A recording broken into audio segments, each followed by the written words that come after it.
gang violence and other kind of violence. Get away! I could be at work, at school, in my car, and I can still get shot by the police, but I can get shot anywhere. So it is what it is.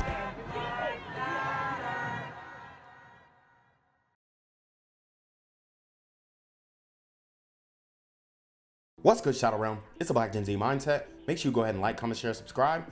Let's get into the video. And it's already been a very violent and deadly weekend across the metro. The most recent shooting happened at Blackburn Park in Brookhaven. Police say a young man was shot just before 5:30 last night. They say he died despite first responders' efforts to save him. In Atlanta, two men in their 60s were shot and killed on Bolton Road around 9:30 yesterday morning. Police say the two were friends and they let the suspect in before an argument started that led up to the shooting. The suspect returned to the scene and was interviewed by investigators. An hour before that, a 44-year-old man was shot on Joseph E. Boone Boulevard. Jesus, and this is what's popping off in Atlanta right now. These super gremlins are on demon time. They say he is expected to be okay. And there was a deadly shooting in Atlanta around 4:45 yesterday morning. A 29-year-old man was shot multiple times on Pryor Street. That's in southwest Atlanta. Someone took him to the hospital, but he did not survive. On Friday evening, a teenage boy was shot and killed at a Gwinnett County apartment complex. Officers are still working to figure out why he was killed, but investigators found a large amount of cash near him and believe there was some type of transaction before the shooting. After all of this violence, Atlanta police are urging anybody who gets into an argument to not turn to guns as a solution. We always encourage people, if you're in a dispute or an argument, be the bigger person, walk away before it unfortunately turns into an incident like this. These investigations are all in the early stages. If you have any information about any of them, call police. With breaking news, here's a look at brand new video from southwest Atlanta on Pryor Street around 4:45. Atlanta police, you see they were on the scene investigating a person shot call. Right now we're working to confirm more information about the scene where you see there was a heavy police presence. So guys, I know it's been a long time since I've uploaded a video. I was going through a battle with YouTube that I inevitably lost. Censorship is now more real than ever. Since President Donald Trump was elected, we are waiting for him to get into office on Inauguration Day and switch some things up and go after these social media companies for demonetizing and censoring people. But until then, your boy Genquavius is locked down and ball and chain, can't make no money, doing slave labor for the YouTube algorithm. But I'm doing it for you guys. And although President-elect Donald Trump was elected, the killing has not ceased. So in the community, it is now more dangerous than ever. You have high tensions. You got people very upset that Kamala didn't win. And the crash out culture is just being exacerbated as we speak going into the holiday season. As the story develops, we'll be sure to post updates as we get them on our website, 11live.com. What's good, Shadow Realm? It's your boy Genquavius Jackson, and y'all already know I'm demonetized and shadow banned in this bitch. So if you want to contribute, go to the Cash App, the PayPal, the GoFundMe, or join the Patreon. Also, don't forget to visit the merch store for all your favorite BGZM News 17 gear, including our exclusive Trump is a Blood t-shirt. Go fast before they sell out. They are already flying off the shelves, no cap. And remember, these super gremlins are on demon time.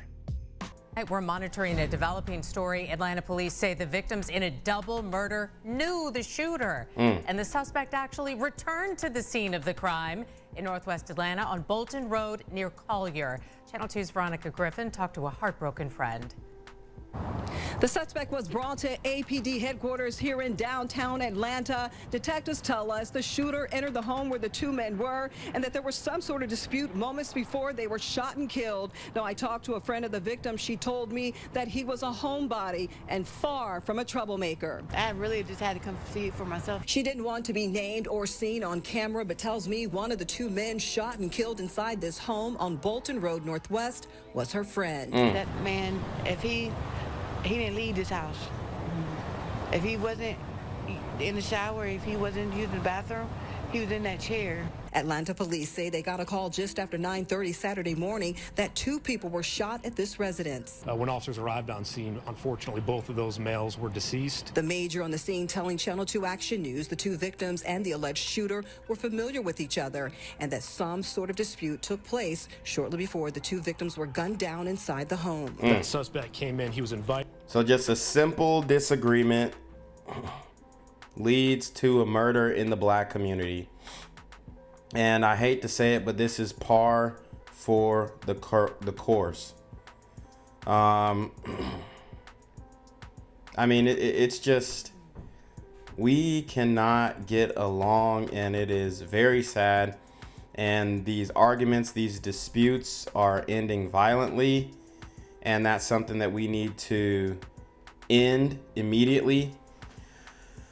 We have to push back on this behavior that these Thug Max Alpha Simps are participating in, because I mean, we're going nowhere fast, and the destruction of the community is right around the corner if we do not turn it around, especially when we have this law and order administration about to come into full effect. A lot of brothers are not going to be able to adjust to the changes and the stringent, much needed stringent law enforcement that is going to rain down on the community to end all this violence. And it's going to be ugly for a little bit, but then as the dust settles, you will start to see a vibrant black community coming out of the ashes of thug culture, baby mama culture, and all this kind of stuff. Because we have op culture running rampant, crash out culture running rampant, and you just have people who just can't get over their petty differences to come to an amicable solution that doesn't end in violence. Into the home, and at that point, that's when the gunfire erupted. We watched as homicide detectives interviewed people near the scene and searched for and documented evidence. It was during this time investigators say the suspected shooter returned to the scene of the crime. That individual actually showed up on scene and was taken to police headquarters, where he's currently being interviewed for his involvement in this case. As for the friend we talked to, she isn't just grief-stricken. She's left processing the possibility that if not for a change in her plans, she too might have been killed here. I was just here yesterday and any other day. I got up this morning and said I decided to wash all my clothes. I would have been here. That could have been me. Now, the name of the victim and the suspects have not been released at this time. Police are still investigating, and they're asking anyone with information about this crime to give them a call or to call Crime Stoppers to remain anonymous. Reporting in downtown Atlanta, Veronica Griffin, WSB Tonight. An early morning shooting. This happened in the Collier Heights neighborhood. We've learned that the suspect has already been questioned by police. Fox 5's Kim Leffler has more. Atlanta police say the suspect in this case returned to the scene to turn himself in. Atlanta police responded to a report of 2 people shot inside a house on Bolton Road around 9:30 Saturday morning. That's where police found 2 men in their 60s with gunshot wounds. They were pronounced dead at the scene. We spoke to one man who said he knew one of the victims. Real funny guy. We got into it all the time about the bulldogs and the gators. One of the victims' families, who did not wish to speak on camera, told us this was a boarding house where several people lived. It's a transient. So it was a boarding house, more like a trap house. I mean, you got holes in the roof of the house, and it's looking messed up. It's looking dirty as hell. You got trash all over the place. What we don't talk about is the type of squalor that, I mean, it's not just the community, but predominantly the community. We're just not living in clean spaces. You know, we're not living in spaces that are upkept, and I can understand how it can get out of hand sometimes, and you know, you forget about things, the dishes pile up for a couple days, and you get to them later. But I mean, you have brothers in the community who are living in homes that you would never think were even livable. It's that bad. Population there, cars going back and forth, nobody really permanently attached there. Police say at least one of the victims lived here and everyone involved knew each other. While we were conducting our preliminary investigation, we did get some leads about a potential person of interest. That individual actually showed up on scene and was taken to police headquarters where he's currently being interviewed for his involvement in this case. We always encourage people, if you're in a dispute or an argument, be the bigger person, walk away before it unfortunately turns into an incident like this. The news shocked people we talked to who lived in this area as kids. Everybody knew one another by name. They knew whose dog belonged to who. And much different than what it is right now. Police have not yet identified the victims or suspect in this case. In Atlanta, Kim Loeffler, Fox 5 News. The daughter of a man shot to death inside of a rooming house is searching for answers. Someone killed her father and another man this weekend. Channel 2's Tom Regan is live on Bolton Road in Northwest Atlanta, where police have made an arrest, Tom, but they are still looking for a motive. Yeah, that's right, Wendy. The daughter of one of the victims told me that her father actually knew the accused shooter, the double shooting happening at a house here on Bolton Road over the weekend. Can't really say that he's gone. I really don't believe it. I'm really waiting on a phone call because I can't believe it. Tequila Glover is struggling to come to terms with the sudden loss of her father, Jerome Johnson. Lord have mercy. And you have this woman who lost her father over something that was most likely very petty. Very petty. And I think that we're really going to start seeing more of this occur, because the divide in the black community is deeper than anyone could have ever imagined right now. We have the election that has divided black men and women. We have just the interworkings of, what the gender war that has been going on. We have drill culture, op culture, dividing black men amongst each other. And it's just something that it feels insurmountable. I know it's not.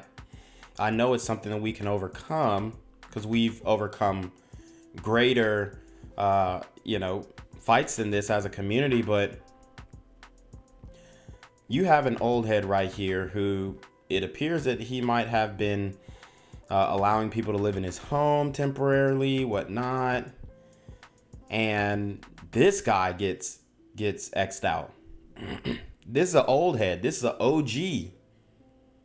So that just tells you the climate, the temperature of the community right now. These super gremlins are demon time. She told me her 66-year-old father had been living at this multi-tenant house for a few years. Saturday morning, police say a man fatally shot him and another resident. Police say the alleged shooter, 52-year-old Leatories Carter, returned to the scene and was placed under arrest. Well, there you have it. 52-year-old OG super gremlin crashed out. And was placed under arrest. Did he know your father? Yes, they all knew each other. Police haven't released a possible motive for the deadly double shooting, but Tequila says she has spoken to neighbors and witnesses. My understanding, he was out of his mind on drugs, and he just went in and just started shooting in the house. Police haven't confirmed that. Tequila says she was her father's only child. She told me he loved her and her two children dearly. They meant the world to him, and he kept in close and constant touch. He was a good person. He didn't bother nobody. He'd help you whenever you needed help. He was understanding, and that's why it's hard for me to deal with this. A GoFundMe to help with her father's funeral expenses. You can find out more at WSBTV.com. Gang violence and other kind of violence. Get away! I could be at work, at school, in my car, and I can still get shot by the police. is what it is.